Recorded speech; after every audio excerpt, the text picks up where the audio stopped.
Selon une étude chinoise réalisée sur près de 45 000 patients chinois contaminés, le coronavirus n'impacte que très peu les enfants, adolescents et jeunes adultes.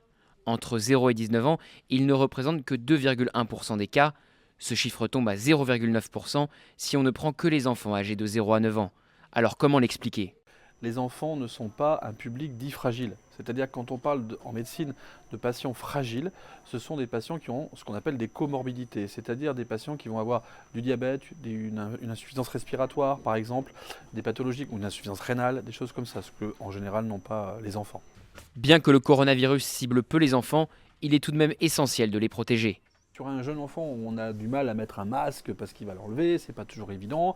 On essaie de lui laver les mains, mais il va avoir tendance à toucher un petit peu tout partout. Donc la question, c'est surtout de le protéger en faisant une sorte de périmètre de sécurité. Donc bien évidemment en désinfectant tout ce qu'on peut désinfecter autour, et surtout en faisant en sorte d'éviter, le cas échéant, si on a le moindre doute, de pouvoir lui transmettre quoi que ce soit. L'éducation nationale a demandé aux parents de garder leurs enfants à la maison pour une période de 14 jours s'ils reviennent d'une zone à risque.